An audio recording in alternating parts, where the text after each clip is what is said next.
Welcome to Project Aeon. This is a series where I will be designing and world building a fantasy steampunk universe. This series is really an experiment to see if you can use 2024 technology and tools to create a one-person, part-time concept art studio that specializes in world building. So what exactly are we doing in this project?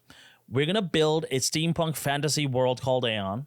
We're going to be designing the creatures, the technology, the fantasy races, the culture, the magic, and the characters that live in this world. As we develop different aspects of this world, we'll be creating concept art that goes along with those world building ideas and lore. The main character of our story is a 12-year-old boy named Elio. He's an explorer. He's going to be traveling around the world of Aeon on his steampunk airship, and he's going to have a notebook, and he's an artist, and he's a scientist, and you kind of think of him as what a Leonardo da Vinci would have been as a 12-year-old, or like a Charles Darwin would have been as a 12-year-old. He's a natural scientist. He has a very curious mind, and as he travels to different parts of Aeon, he's going to be sketching and recording his observations in a journal. And this journal is going to be the main way that we're going to tell the story of Aeon as we develop it. The name of the game here is efficiency. So we're going to be using an AI art generator called Mid-journey to do a lot of our heavy lifting for us. But the problem with Mid-journey and all AI art generators, it's really good at making beautiful art pieces as long as you don't care what it makes. And when we're doing concept art, especially if you're developing a world, we're using it to build our universe, what it creates really matters a lot. So we have to take it one step further than just using Mid-journey to create our art. We have to do something called photo bashing. Now, photo bashing has been something that's been around for a long time. Concept artists in the video game industry and in the movie industry has been using photo bashing to speed up their work for like decades now. We're going to be using the same techniques that concept artists have always used with photos, but we're going to apply those techniques to AI art assets. I'll kind of go into more of what that looks like in the next video, but we're going to be using Photoshop or most likely Procreate because it's on my iPad and it's the easiest. We're going to take a bunch of art assets and we're going to mash them together to create exactly what we want. And we might have to do some drawing over certain things and we might have to paint over certain things, but this process is 100 times faster than starting from scratch. I would say it's like 10 times faster than photo bashing. So we're getting a lot of efficiency by using art assets along with photo bashing techniques that concept art artists have always used. I have been playing around and experimenting with AI photo bashing for a minute now. And the footage that you've been seeing is me creating Elio, our main character. And we're going to be using the same techniques to create what the airships will look like, what the creatures will look like, how the world interacts with our characters and how the magic interacts with our characters, all the different things that we'll be doing with the lore and the world building, we'll be conceptualizing it into a visual form using this AI photo bashing techniques. I'm really excited to kind of develop that further and see how far we can push it because I think this is the future. I strongly believe that all concept art will be made using this technique or techniques like this. Art is here to stay and it's not going anywhere. I think it's about time that we start using it as a tool and not looking at AI art as the enemy.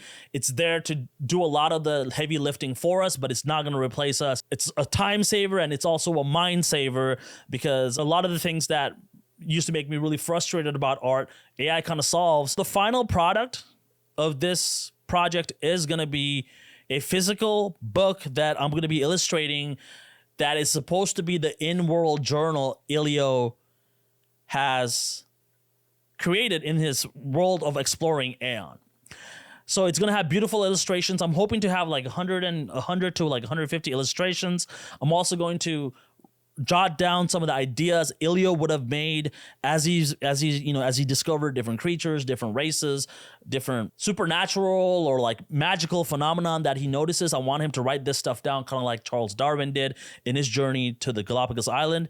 I want him to come back and kind of use that to create the next part of the story. So this is the journal we'll be using. I've already kind of got started with some of the illustrations Elio has already made. These illustrations are like final versions of some of the rough ideas I made with Procreate and Mid-journey, and then I just illustrated those in my own like sketching style with Copic markers and pencils. And yeah, they kind of look like this. I want to kind of have these in the style of like a naturalist would have done when they were making observations. So by the end, it should look something like this with writing and images and maybe some artifacts. We're going to be generating tons of ideas with Mid-journey, but not all those ideas are going to end up in the journal because a lot of world building is iterating on ideas. So some of the things we concept will not end up in this book. So we're probably going to concept a lot of ideas. I'll share most of those with you, but the final ones are the ones that we're going to actually illustrate. The next thing I want to talk about is some of my inspirations for this project. I was really inspired by looking at Leonardo da Vinci's art journals and his notebooks that he used to kind of think about painting and science and just even like philosophy and even like his personal demons that he was struggling with. He kind of wrote this down and created like this beautiful body of work that was like his thoughts in like a beautiful journal. And most people really love Leonardo's artwork, but the thing I really enjoy is his notes. I also love art of books, like art of making League of Legends or art of making Horizon Zero Dawn or the Final Fantasy projects. These kind of books are really inspirational. So I want to kind of use this journal to show the world of Aeon through Elio's eyes. Kind of inspired by some of these art of books. I'm not saying this is gonna turn into like some kind of story or like a video game or like a movie, but I wanted to feel like that when someone looks at Elio's journal. I want them to feel like this could be a movie. This could be a really cool story or a really cool video game, and I want them to get that feeling, even though it's done in like a very like handmade, handcrafted style. And I think that's also a pretty cool contrast because we're using really cutting edge technology to create something that feels like something that was made 500 years ago. I can't wait to share this whole project with you guys and take you along for the journey. So if you guys are finding this video for the first time, please click the subscribe button, follow along. This is going to be really cool. I want to talk to you guys a lot more about this in the future videos. Love ya. See you guys on the next one. Bye, everybody. And yeah, subscribe. Bye.